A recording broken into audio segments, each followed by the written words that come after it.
चलो बच्चा, आज की क्लास में हम बात करेंगे चैप्टर नंबर 16 के महत्वपूर्ण प्रश्नों की। रेडी हो जाओ, एकदम तैयार हो जाओ, कॉपी पेन लेकर के बैठ जाओ, क्योंकि आपको पढ़ना है और आपको लिखना है, याद करना है, एग्जाम नजदीक है, इसलिए तैयार हो जाओ एकदम पढ़ने के लिए। तैयार हो गए ना? कॉपी पेन लेकर के बैठ जाओ भाई। चैनल को सब्सक्राइब कर लेना और जो स्टूडेंट और कोई आपकी नज़र में है वहां तक इस क्लास को शेयर कर देना भाई, तू भी पढ़ ले। क्या प्रश्न है भाई? देखेंगे 16वां चैप्टर जो है उसमें कुछ महत्वपूर्ण प्रश्नों की चर्चा करेंगे। बढ़िया बढ़िया प्रश्न कौन कौन से हैं? पहला प्रश्न आपके सामने आ गया है भाई, परावर्तन किसे कहते हैं? परावर्तन के नियम लिखिए। अरे भैया, परावर्तन क्या होता है भाई? बताओ, देखें कौन किसको पता है। तो परावर्तन किसे कहते हैं? आंसर एग्जाम में आ गया, लिखना है आंसर, लिखना जरूरी है। सुंदर सुंदर लिखेंगे। यहां लिखेंगे किसकी परिभाषा?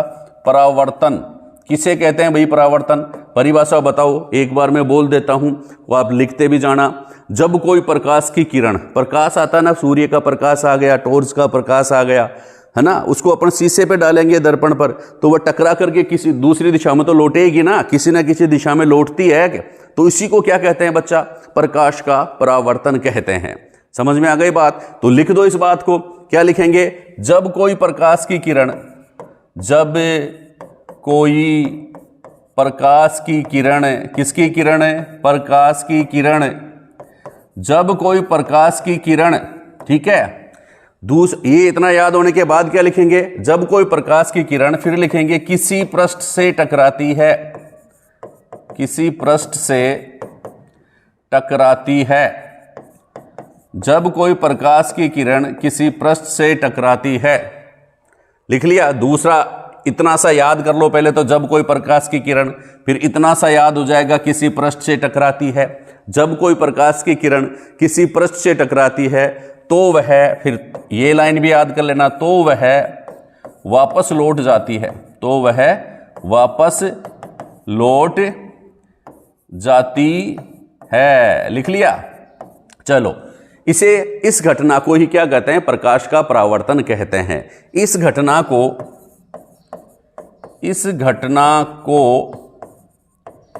ही प्रकाश का परावर्तन कहते हैं, प्रकाश का परावर्तन कहते हैं। चलो बच्चा, लिख लिया आपने बात। जब कोई प्रकाश की किरण, पहले तो ये लिख लिया, जब कोई प्रकाश की किरण, बोलते जाओ, जब कोई प्रकाश की किरण किसी पृष्ठ से टकराती है, फिर क्या बोलेंगे? किसी पृष्ठ से टकराती है तो वह वापस लौट जाती है, तो वह वापस लौट जाती है। इस घटना को ही क्या कहते हैं बच्चा? परावर्तन कहते हैं। क्या कहते हैं? परावर्तन कहते हैं। अब और लिख रखा आगे, पूरा प्रश्न पढ़ते हैं अपन। परावर्तन किसे कहते हैं और परावर्तन के नियम लिखिए। ठीक है बच्चा? तो ये नंबर परावर्तन के नियम 1+2, एक नंबर का तो ये है बच्चा और 2 नंबर का ये है। ऐसे लिखा हुआ आता है आपके प्रश्न के आगे, है ना, 1+2 = 3। इसका मतलब क्या है? ये इतना पोर्शन किसे कहते हैं? ये तो 1 नंबर का है, और परावर्तन के नियम लिखिए, ये 2 नंबर का है। इस प्रकार पूरा प्रश्न कितने नंबर का है? 3 नंबर का है। तो अभी तक तो अपने 1 नंबर ही आए हैं बच्चा। ठीक है, अब परावर्तन के नियम लिखिए। ठीक है, परावर्तन के नियम लिखेंगे, इससे पहले अपने को इन 3 बातों की चर्चा करनी है, जानना जरूरी है। आपतित किरण, परावर्तित किरण और अभिलंब। ठीक है, इन 3 बातों की अपन चर्चा करते हैं।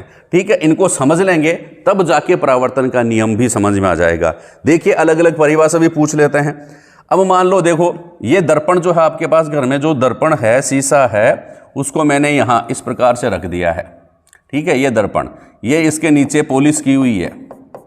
ठीक है, दर्पण जो है उसको मैंने इस प्रकार रख दिया है। ये मान लो कौन सा दर्पण है? समतल दर्पण है। कौन सा दर्पण है? समतल दर्पण। ठीक है, समतल दर्पण रख दिया इधर मैंने। अब क्या हो गया कि सूर्य का प्रकाश की किरण आ रही है, कोई एक किरण बता देता हूं मैं, है ना। ये प्रकाश की किरण आती है यहां से, ये मान लो यह प्रकाश की किरण आ रही है इधर और यहां टकराती है। ठीक है, यहां टकराती है और टकराने के बाद यह किरण चली जाती है कहां पर? वापस इधर लौट जाती है। ठीक, जब कोई प्रकाश की किरण किसी पृष्ठ से, ये पृष्ठ है, कोई भी पृष्ठ हो सकता है, वह चिकना भी हो सकता है, खुरदरा भी हो सकता है। ये चिकना पृष्ठ है, समतल दर्पण है, चिकना होता है ना। अपने घर में जो दर्पण है वह चिकना होता है, ऊपर से हाथ लगा के देखना, हाँ बिल्कुल चिकना है, ठीक है ना। तो चिकना दर्पण जो होता है समतल दर्पण तो, और कुछ पत्थर वगैरह जो होते हैं, ठीक है, दीवार है, पत्थर है, वहां पर प्रकाश पड़ेगा तो दीवार वगैरह कैसी होती हैं, खुरदरी होती हैं। कैसी होती हैं, खुरदरी होती हैं। तो चिकना पृष्ठ भी हो सकता है और खुरदरा पृष्ठ भी हो सकता है। चिकना पृष्ठ कौन सा है, समतल दर्पण। समतल दर्पण किस प्रकार का पृष्ठ है, चिकना पृष्ठ, ठीक है बच्चा, समझेंगे ध्यान से। तो ये जो किरण जो इसके ऊपर गिर रही है, जो है किरण जो किसी पृष्ठ पर गिरती है, गिरने वाली किरण, किसी पृष्ठ पर गिरने वाली किरण, कौन सी किरण है ये, गिरने वाली किरण। गिरने वाली किरण कौन सी किरण है, गिरने वाली किरण, किसी पृष्ठ पर गिरने वाली किरण। कौन सी किरण है, किसी पृष्ठ पर, किसी पृष्ठ पर गिरने वाली किरण, ठीक है। और टकराकर वापस से लौटने वाली किरण, ठीक है। पृष्ठ से टकराकर, यह किरण कौन सी हो गई, पृष्ठ से टकराकर वापस लौटने वाली किरण। समझ में आ गई ना बात, वापस लौटने वाली किरण, ठीक है। दो किरण है यहां पर, एक तो पृष्ठ पर गिरने वाली किरण और पृष्ठ से टकराकर वापस लौटने वाली किरण। बात समझ में आ रही है, पृष्ठ पर गिरने वाली किरण और पृष्ठ से टकराकर वापस लौटने वाली किरण। जो किरण पृष्ठ से गिरती है, पृष्ठ पर गिरती है, उस गिरने वाली किरण को क्या कहते हैं बच्चा, आपतित किरण। ध्यान में रखना भाई, आपतित किरण, आपतित किरण, समझ गए। यह किरण कौन सी हो गई, आपतित किरण। यह नाम याद रखना, आपतित किरण। याद रखना, गलत नहीं हो जाए, यह शब्द ही लिखना है। यह मत लिख देना अशोक किरण, यह मत लिख देना सुरेश किरण, यह मत लिखना बाबूलाल किरण, कुछ भी मत लिख देना ऐसा। क्या लिखना है, आपतित किरण लिखना है। क्या लिखना है बच्चा, आपतित किरण लिखना है, तो आपतित ही लिखना है, साइंस का शब्द है। फिर पृष्ठ से टकराकर वापस लौटने वाली किरण, यह वापस किरण लौट रही है, ऊपर जा रही है, तो ये लौटने वाली किरण क्या है, यह किरण कहलाती है, नंबर 2 लगा के लिख देते हैं, परावर्तित किरण। कौन सी किरण बच्चा, परावर्तित किरण। यह किरण कौन सी, आपतित किरण, यह किरण कौन सी, परावर्तित किरण। अब क्या करेंगे अपन, इस किरण जो आपतित किरण इस पृष्ठ के जिस बिंदु पर टकराती है, इस बिंदु पर एक सीधी रेखा अपन खींच देंगे। सीधी रेखा 90 डिग्री का कोण बनाती हुई, कितने डिग्री का कोण बनाती हुई, 90 डिग्री का कोण बनाती हुई एक सीधी रेखा अपन यहां पर बना देंगे। यह सीधी रेखा बन गई। इस सीधी रेखा को, ये काल्पनिक रेखाएं हैं, इनको क्या कहेंगे भाई, इस सीधी रेखा को अपन क्या कहते हैं, अभिलंब कहते हैं। क्या कहते हैं बच्चा, अभिलंब। तो तीसरी बात ये ध्यान में रखें, आपतित किरण किसे कहते हैं, किसी पृष्ठ पर गिरने वाली किरण, किसी पृष्ठ पर गिरने वाली प्रकाश की किरण को आपतित किरण कहते हैं। किसी पृष्ठ से टकराकर वापस लौटने वाली किरण को क्या कहते हैं, परावर्तित किरण कहते हैं, ठीक है। कि पृष्ठ से टकराकर वापस लौटने वाली किरण को क्या कहते हैं, परावर्तित किरण कहते हैं। ये बात आप ध्यान में रखेंगे बच्चा, आपतित किरण हो गई, परावर्तित किरण हो गई, ठीक है। अब देखिए अभिलंब कौन सा हो गया, जहां पर आपतित किरण इस पृष्ठ से टकराती है, उस बिंदु पर एक 90 डिग्री का कोण बनाते हुए एक सीधी रेखा अपन खींचते हैं, तो इस किरण, इस सीधी रेखा को अपन क्या कहते हैं, अभिलंब कहते हैं। इसको क्या कहते हैं बच्चा, अभिलंब कहते हैं। तो तीसरी बात क्या, पहली बात आपने याद की आपतित किरण, दूसरी बात कौन सी, परावर्तित किरण, तीसरी बात कौन सी, अभिलंब, ठीक है। अब चौथी बात और देखिए, यह है इन दोनों के बीच, आपतित किरण और अभिलंब के बीच का कोण क्या कहलाता है, आपतन कोण, आई, ठीक है। और आपतित किरण, यह अभिलंब व परावर्तित किरण के बीच का कोण कहलाता है आर। समझ गए, ये तो हो गया कौन सा कोण बच्चा, आपतन, आपतन कोण। यह कौन सा कोण हो गया बच्चा, परावर्तन कोण, क्योंकि परावर्तन हो गया ना यहां पर, वापस लौटना, परावर्तन, परावर्तन कोण, आपतन कोण, परावर्तन कोण। आपतन कोण को आई से रिप्रेजेंट करते हैं और परावर्तन कोण को आर से रिप्रेजेंट करते हैं। तो ये चौथी बात आपने याद की और यह पांचवी बात आपने याद की, ठीक है। देखिए कौन कौन सी चीजें याद की, आपतित किरण, परावर्तित किरण, अभिलंब, आपतन कोण और परावर्तन कोण। ठीक है, ये चीज अगर आपको समझ में आ गई तब हम लिखेंगे अब किसके, परावर्तन के नियम। क्या लिखेंगे बच्चा, परावर्तन के नियम क्या हैं वो देख लेते हैं भाई। परावर्तन के नियम लिख देंगे, परावर्तन के नियम। क्या नियम है परावर्तन कोण के? नंबर फर्स्ट क्या है, पहला नियम देखिए, आपतित किरण, तीनों के नाम लिखेंगे। आपतित किरण पहले नियम में तो 3 नाम आएंगे, किस किस के, आपतित किरण के। नंबर 2 परावर्तित किरण, दूसरा नाम यह है परावर्तित किरण। आपतित किरण, परावर्तित किरण लिख दिया। तीसरा नाम क्या लिखा था, अभिलंब। तो आपतित किरण, परावर्तित किरण और अभिलंब लिख दिया। आपतित किरण, परावर्तित किरण और अभिलंब, ये तीनों एक ही तल में स्थित होते हैं। एक ही तल में स्थित होते हैं, एक ही तल में स्थित होते हैं। यह पहला नियम है, स्थित होते हैं। एक नियम तो यह है भाई, याद कर लेंगे बच्चा। भाई 3 नाम तो आपको पहले याद कर लिए, आपतित किरण, परावर्तित किरण और अभिलंब, 3 नाम तो याद कर लिए थे। अब क्या करना है, इसके बाद ये तीनों लिख दो, आपतित किरण, परावर्तित किरण और अभिलंब। यही याद करना भी, ये तीनों एक ही तल में स्थित होते हैं। कौन तीनों, आपतित किरण, परावर्तित किरण और अभिलंब, ये तीनों एक ही तल में स्थित होते हैं। लिख देंगे, एक ही तल में स्थित होते हैं। ठीक है बच्चा। अब दूसरा नियम क्या लिखेंगे, दूसरा लिखेंगे चौथी व पांचवी बात। चौथी क्या है, आपतन कोण व परावर्तन कोण का मान बराबर होता है। आपतन कोण व परावर्तन कोण, पूछ लें, आपतन कोण व परावर्तन कोण का मान होता है, कैसा होता है भाई, बराबर। आपतन कोण व परावर्तन कोण का मान बराबर होता है। लिखते जाओ, लाइक करते जाओ, भूलना मत भाई, शेयर करते जाओ। आपतन कोण का मान परावर्तन कोण के मान के, आपतन कोण व परावर्तन कोण का मान बराबर होता है। ये जितना मान है ना आपतन कोण, उतना ही परावर्तन कोण का मान होता है। पूछ लेंगे ना, आपसे बता देंगे ना, खाली स्थान भी आ जाए, रिक्त स्थान भी पूछ ले कि आपतन कोण व परावर्तन कोण का मान खाली स्थान होता है, रिक्त स्थान लिख देंगे तो आप क्या बताएंगे, आपतन कोण व परावर्तन कोण का मान बराबर होता है। चलो सब रहो बराबर, आगे बढ़ते जाओ, पढ़ते जाओ। ठीक है, ये था बच्चा परावर्तन किसे कहते हैं और परावर्तन के नियम लिखिए। इसके अलावा आपने क्या क्या पढ़ लिया, आपने पढ़ लिया आपतित किरण किसे कहते हैं, किसी पृष्ठ पर गिरने वाली प्रकाश की किरण आपतित किरण कहलाती है। इसके अलावा आपने पढ़ा परावर्तित किरण किसे कहते हैं, तो क्या बताएंगे, किसी पृष्ठ से टकराकर वापस लौटने वाली प्रकाश की किरण को परावर्तित किरण कहते हैं।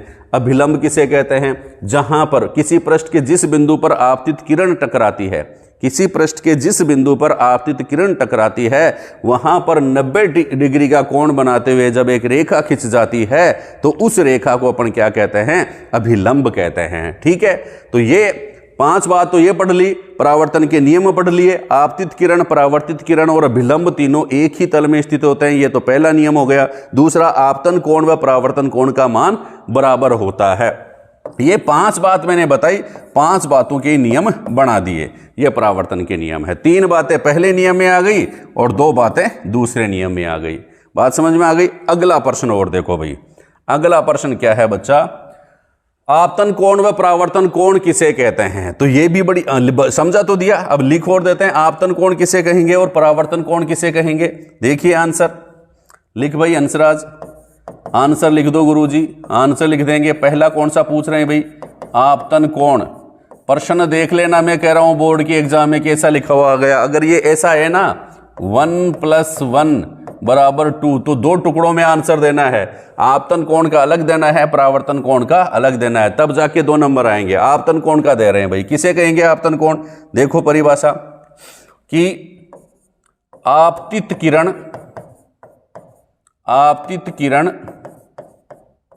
व, इसको हटा देता हूं मैं, है ना, आपतित किरण बीच में आ रहा है भाई, आपतित किरण व अभिलंब के बीच का कोण, आपतित किरण व अभिलंब के बीच का कोण क्या कहलाता है? आपतन कोण कहलाता है। आपतित किरण व अभिलंब के बीच का कोण। फिर दूसरा कौन सा है? परावर्तन कोण। चलो गुरुजी परावर्तन कोण भी बता दो। परावर्तन कोण किसे कहेंगे? परावर्तित किरण व अभिलंब के बीच का कोण। क्या लिखेंगे? या तो अभिलंब व परावर्तित किरण के बीच का कोण लिख देंगे। अभिलंब व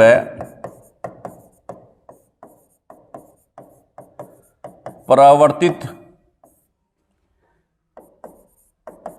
किरण के बीच का कोण, ठीक है, क्या कहलाता है? परावर्तन कोण कहलाता है। फिर कहेंगे गुरुजी मेरे तो याद कौन हुआ, ये तीनों नाम याद कौन आवी, याद नहीं हो रहे मेरे, याद नहीं हो रही है गुरुजी, याद नहीं हो रहे। अरे याद नहीं हो रहे तो बेटा जी टेंशन लेने की जरूरत नहीं है। क्या करेंगे? ये प्रश्न पूछे ना आपसे तो क्या बताएंगे? इस प्रकार का डायग्राम बना देंगे बच्चा। मैंने जो पहले बनाया था ना, एक लाइन तो नीचे खींच दो, खींच देंगे, यहां लिख दो, ये इस प्रकार की, ये तो कर ही देगा ना बच्चा। अब क्या करेंगे? एक लाइन इधर खींच दो, एक लाइन इधर खींच दो, एक लाइन इधर खींच दो, खींच दिया, यहां इस प्रकार लगा दो और यहां इस प्रकार लगा दो। इतना तो कर ही दोगे। अब क्या करना है? अरे भाई यहां कर दो और यहां कर दो, ऐसे यहां लिख दो क्या? आपतन कोण, आपतन कोण लिख दिया, और यहां क्या लिख दो? परावर्तन कोण लिख दिया। लिख देंगे, ये एग्जाम में प्रश्न में तो था ही, ये दोनों लिख देंगे। बस यहां पर आपको और लिखना है, क्या लिखेंगे? आपतित किरण, जो मैंने पहले बताई थी, आपतित किरण यहां लिख दो और परावर्तित किरण यहां लिख दो, तो आपके पूरे नंबर आ जाएंगे। ठीक है, ये है आपतित किरण और परावर्तन, 2 नंबर का 1 + 1 = 2। चित्र भी बना दिया तो आपके नंबर पूरे आ जाएंगे बच्चा। ठीक है, तो टेंशन लेने की जरूरत नहीं है, आपको ये पोर्शन याद हो गया है। ठीक है बच्चा, अगला चलते हैं। अगला प्रश्न क्या पूछ रहा है? समतल दर्पण द्वारा बने प्रतिबिंब की विशेषता बताइए। देखो भैया, समतल दर्पण, समतल दर्पण क्या होता है? समतल दर्पण देखो, पहले परिभाषा बता देता हूं भैया, आपको जरूरी है। समतल दर्पण किसे कहेंगे?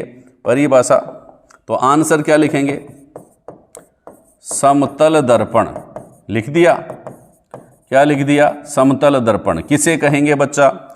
चलो भैया किसे कहेंगे बताओ सर? ऐसा दर्पण जिसका परावर्तक पृष्ठ समतल हो। आपके घर में जो दर्पण लगा है ना, जिसमें आप शीशा देखते हो, चेहरा देखते हो, सॉरी चेहरा देखते हो ना, वह दर्पण क्या है? समतल दर्पण है। लेकिन परिभाषा तो लिखनी पड़ेगी। क्या लिखेंगे? ऐसा दर्पण, अरे भैया हिलता क्यों है? तेरे को भी साइंस से डर लग रहा है क्या? ऐसा दर्पण, ऐसा दर्पण जिसका, ऐसा दर्पण जिसका परावर्तक पृष्ठ, परावर्तक पृष्ठ, अठे थोड़ो जोर लगानो है भाई थाने, और अठे थोड़ो जोर लगानो है, याद करवाऊं। परावर्तक पृष्ठ, परावर्तक पृष्ठ, परावर्तक पृष्ठ, क्या खास बात है? क्या समतल है? परावर्तक पृष्ठ समतल है, तो परावर्तक पृष्ठ याद कर लो। ऐसा दर्पण जिसका परावर्तक पृष्ठ समतल हो, समतल हो, जागते रहो, समतल हो। ऐसा दर्पण जिसका परावर्तक पृष्ठ समतल हो, उसे क्या कहते हैं? उसे समतल दर्पण कहते हैं। समतल दर्पण कह दिया भाई, समतल दर्पण कहते हैं। अब आप अपने घर के सामने उस जो दर्पण लगाओ उसके सामने खड़े हो जाओ, आपको मालूम पड़ जाएगा। आपकी फोटो दिखेगी, दिखती है ना? अब दर्पण में फोटो दिखती है कि नहीं दिखती? शीशे में, मिरर में आपकी फोटो दिखती है ना? ये देखो, हाँ भाई यार बढ़िया है, बाल वाल ठीक है कि नहीं है? दिखते हैं। ठीक है, तो दर्पण में जो आपको फोटो दिखती है उसके देखो, पीछे जाकर देखो, देखें आप एक और हो क्या?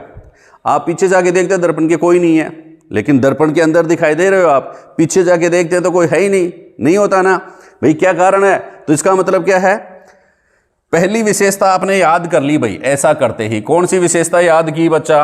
आपने ये विशेषता याद की, अरे समतल दर्पण सु, वो प्रश्न एकदम इजी है, इजी प्रश्न है एकदम। इसको वैसे ही याद कर सकते, दर्पण के सामने खड़े हो जाओ और जो बातें आई ना वो लिखते जाओ। पहली बात क्या आई कि दर्पण के पीछे आपकी फोटो ही नहीं है, दर्पण के अंदर आप दिखाई देते हो, लेकिन पीछे जाते हैं ना पर्दे पर तो आपको दिखाई नहीं देता। मतलब समतल दर्पण द्वारा जो बना प्रतिबिंब है वह क्या होता है? पहला इंपॉर्टेंट, पहला इंपॉर्टेंट विशेषता देखो, पहली विशेषता क्या है? समतल दर्पण द्वारा बने प्रतिबिंब को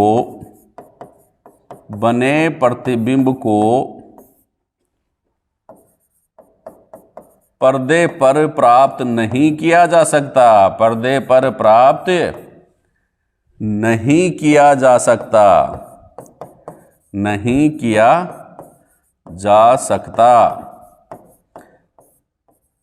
समतल दर्पण द्वारा बने प्रतिबिंब को पर्दे पर प्राप्त नहीं किया जा सकता है। उसको अब आप फोटो नहीं ले सकते। दर्पण में जो फोटो है उसको ये कहते नहीं मेरे बोर्ड के फोरम में लगा देना, फोटो खींचो, दर्पण के सामने खिंच गई, ऐसा तो ना होता है।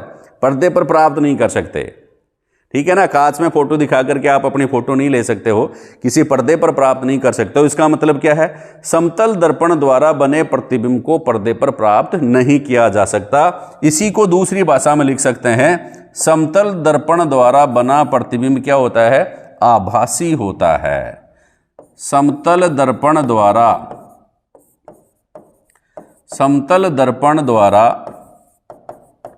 बना प्रतिबिंब किस प्रकार का होता है बच्चा? आभासी। आभासी होता है कि नहीं होता? आभासी होता है, वास्तविक नहीं होता है। वास्तविक को तो पर्दे पर प्राप्त कर सकते हैं। अब आप लोगों से पूछ ले आभासी प्रतिबिंब किसे कहते हैं, तो क्या बताएंगे? ऐसा प्रतिबिंब जिसको पर्दे पर प्राप्त नहीं किया जा सकता। ऐसा प्रतिबिंब जिसको पर्दे पर प्राप्त नहीं किया जा सकता उसको क्या कहते हैं? आभासी प्रतिबिंब भी कहते हैं। ठीक है, तो समतल दर्पण द्वारा बना प्रतिबिंब किस प्रकार का होता है? आभासी होता है। किस प्रकार का होता है बच्चा? आभासी होता है, आभासी होता है। एक और देखो कि समतल दर्पण के सामने आप खड़े हो जाएंगे, ठीक है, बाल वाल ठीक कर रहे हैं भैया, समतल दर्पण है, आप सीधे दिखते हो कि उल्टे दिखते हो, है ना? बताओ, सीधे दिखते हो ना? बिल्कुल। तो समतल दर्पण द्वारा प्रतिबिंब क्या होता है? बना प्रतिबिंब सीधा होता है, उल्टा नहीं होता। आपके पैर ऊपर नहीं दिखते, सिर नीचे नहीं दिखता है, नहीं दिखता है ना? तो क्या खास बात है? समतल दर्पण द्वारा बना प्रतिबिंब आभासी तो होता ही होता है, साथ में क्या लिखेंगे? आभासी व सीधा होता है। ये एक लाइन में लिख दो, आभासी व सीधा होता है। समतल दर्पण द्वारा बना प्रतिबिंब आभासी व सीधा होता है। ठीक है, अब देखो थोड़ा सा और एक प्रयोग करो आप कि थोड़े से आगे किसको? समतल दर्पण के सामने खड़े हो गए, तीसरा लिखेंगे। अब क्या हुआ? समतल दर्पण के सामने आप जाओ, यहां खड़े हो, ठीक है, अब पास आ जाओ उसके, तो प्रतिबिंब भी पास आ जाता है। फिर दूर चले जाओ, प्रतिबिंब भी दूर चला जाता है। होता ना? ऐसा करके देख लेना भाई, होता है। तो क्या लिखेंगे? समतल दर्पण द्वारा वस्तु का जो प्रतिबिंब है दर्पण के सामने, दर्पण के पीछे उतनी ही दूरी पर बनेगा जितनी दूरी पर दर्पण के सामने कोई वस्तु स्थित होगी। ठीक है ना? मतलब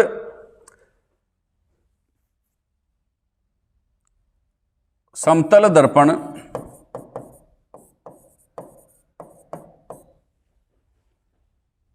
द्वारा किसी वस्तु का प्रतिबिंब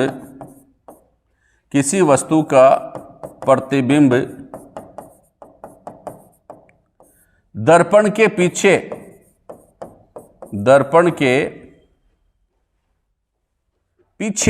ही तो बनता है, दर्पण के पीछे उतनी ही दूरी पर बनता है, उतनी ही दूरी पर बनता है, उतनी ही दूरी पर बनता है जितनी दूरी पर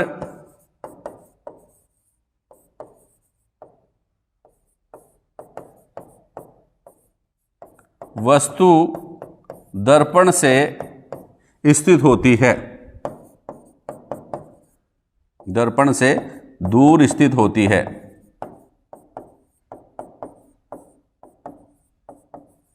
अब ये बड़ी हो गई भाई, आपको टेंशन सर इतना बड़ा याद नहीं होगा, छोटा करता हूं इसको। क्या लिखेंगे? इसको छोटा कर देता हूं भाई। अरे हट जा भाई, ताऊ पाछान है, तू हट जा। इसको और ऊपर करते हैं अपन। हाँ, क्या खास बात लिखेंगे? इसको ही चौथा, इसको क्या लिखेंगे? दर्पण से बिंब व प्रतिबिंब की दूरी बराबर होती है। ये इसको इस शॉर्ट में लिख लेंगे। क्या लिखेंगे भाई?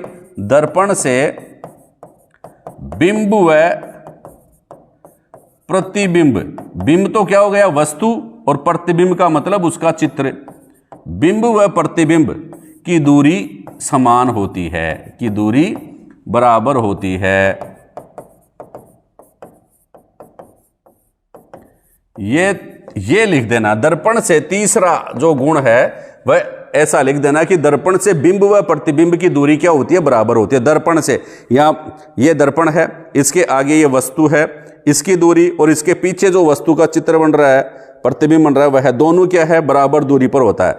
ये वस्तु अगर इसके पास जाएगी तो प्रतिबिंब भी पीछे से पास आ जाएगा, और ये वस्तु दूर जाएगी तो प्रतिबिंब भी दूर चला जाएगा। ठीक है, इस प्रकार दर्पण से बिंब व प्रतिबिंब की दूरी क्या होती है? बराबर होती है। जहां पर वो खड़े रहेंगे वहां पर ही प्रतिबिंब बनेगा। ठीक है, अब चौथा और देख लीजिए। अभी चौथा क्या खास बात है? देखो, एक आप कर सकते हैं इसको कि दर्पण के सामने जाओ, आप अपना बायां हाथ उठाओगे ना तो आपका जो प्रतिबिंब दिख रहा है उस दर्पण में वो दायां हाथ उठाएगा। ठीक है, और अगर आप दायां हाथ उठाओगे ना तो वो दर्पण में जो प्रतिबिंब दिख रहा है ना वह बायां हाथ उठाएगा। मतलब समतल दर्पण में किसी वस्तु का बायां भाग दायां दिखाई देता है और दायां भाग बायां दिखाई देता है। इस घटना को कहते हैं पार्श्व परिवर्तन। क्या लिखेंगे?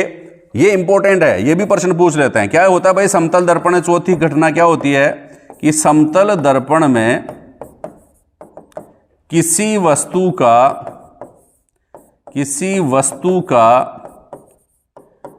समतल दर्पण में किसी वस्तु का, अब यहां पर अलग अलग लिख देता हूं, बायां भाग, ठीक है, और सेकंड क्या है? दायां भाग। ठीक है, यहां क्या लिखेंगे? बायां भाग बराबर दायां दिखाई देता है, दायां, और दायां भाग बायां, ठीक है, दिखाई देता है। ध्यान से देखो भाई, इस प्रश्न को एक नंबर का अलग से भी आ सकता है कि समतल दर्पण में किसी वस्तु का बायां भाग दायां दिखाई देता है और दायां भाग बायां दिखाई देता है। ठीक है, इस घटना को क्या कहते हैं? पार्श्व परिवर्तन। इस घटना को क्या कहते हैं? पार्श्व परिवर्तन। क्या कहते हैं बच्चा?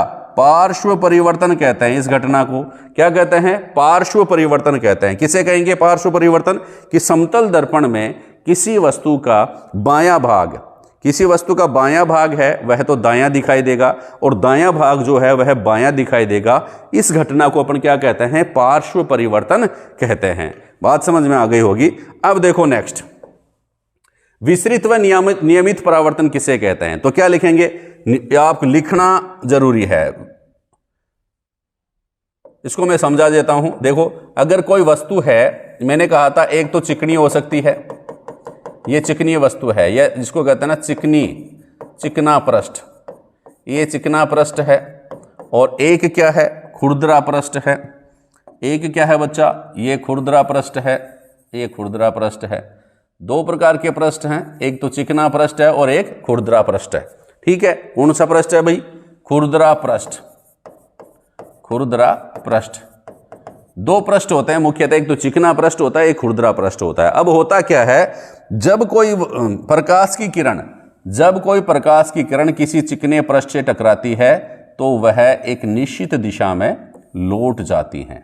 जब कोई प्रकाश की किरण किससे टकरा रही है? किरणें चिकने पृष्ठ से टकरा रही हैं, तो क्या हो रहा है? यह किरण टकराएगी, एक निश्चित दिशा में लौट जाएगी, यह किरण टकराएगी, एक निश्चित दिशा में लौट जाएगी, यह किरण टकराएगी, एक निश्चित दिशा में लौट जाएगी, यह किरण टकराएगी, एक निश्चित दिशा में लौट जाएगी। ठीक है, इस प्रकार के प्रकाश के परावर्तन को क्या कहते हैं? नियमित परावर्तन कहते हैं। नियमित, एकदम रेगुलर जा रही, इधर से आता है, इधर से जाता है, इधर से आता है, इधर से जाता है। जब कोई प्रकाश की किरण, लिखो, जब कोई प्रकाश की किरण किसी चिकने पृष्ठ से टकराती है तो वह एक निश्चित दिशा में लौट जाती है। इस प्रकार के प्रकाश के परावर्तन को कहते हैं नियमित परावर्तन।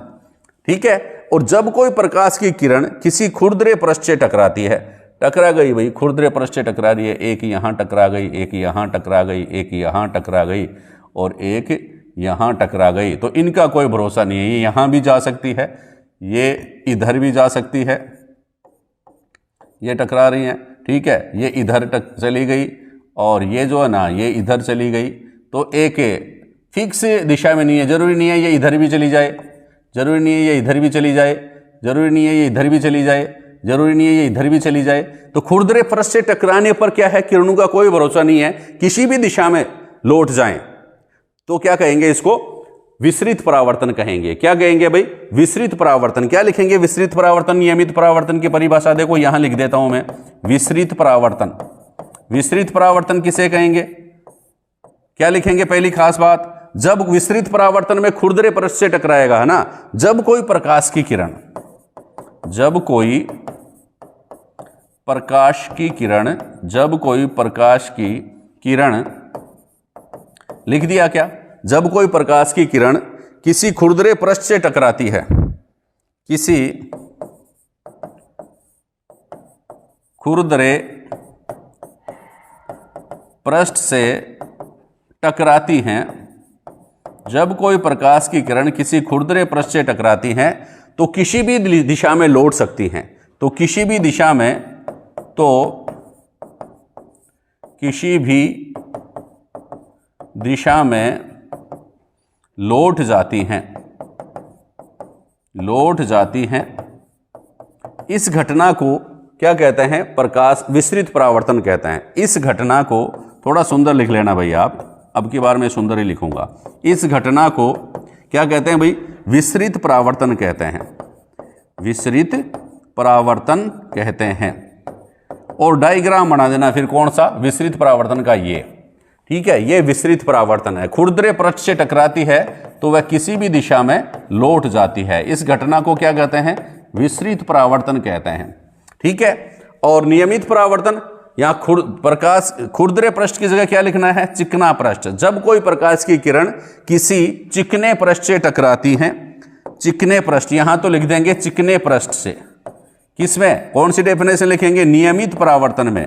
कौन से में बच्चा, नियमित परावर्तन में लिखेंगे, जब कोई प्रकाश की किरण किसी चिकने पृष्ठ से टकराती है तो किसी भी दिशा की जगह क्या लिखेंगे, तो वे एक निश्चित दिशा में, वे एक निश्चित दिशा में लौट जाती हैं, निश्चित, वे एक निश्चित दिशा है, दिशा में लौट जाती हैं। इस घटना को क्या कहते हैं, नियमित परावर्तन कहते हैं। डायग्राम कौन सा बनाएंगे, ये बना देंगे, ये नियमित परावर्तन का है।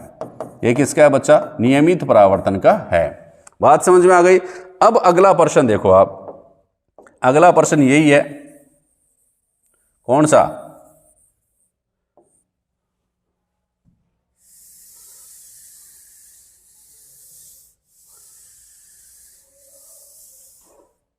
यह है पार्श्व परिवर्तन से आप क्या समझते हैं।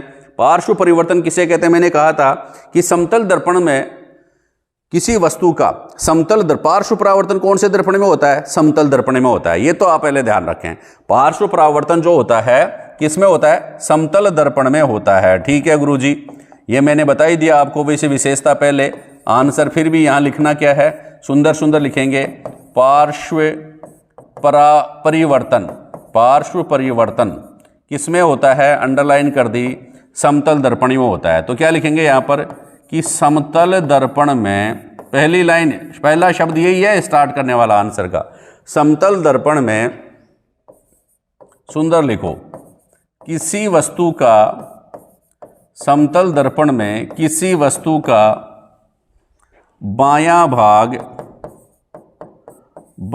भाग, फिर कोमा लगा दो, बायां भाग दायां दिखाई देता है, बायां भाग कैसा दिखाई देता है, दायां दिखाई देता है, एवं दायां भाग, कोमा लगा दो, दायां भाग बायां दिखाई देता है, बायां दिखाई देता है। इस घटना को पार्श्व परिवर्तन कहते हैं, इस घटना को पार्श्व परिवर्तन कहते हैं, पार्श्व परिवर्तन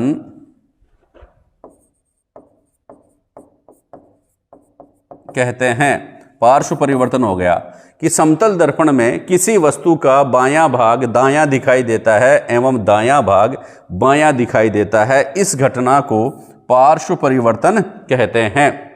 ठीक है बच्चा, आगे कुछ महत्वपूर्ण प्रश्न और आप लोगों को बताएंगे, आपको पढ़ाएंगे, आपको याद करवाएंगे। आप पढ़ते रहें, आगे बढ़ते रहें। थैंक यू, धन्यवाद।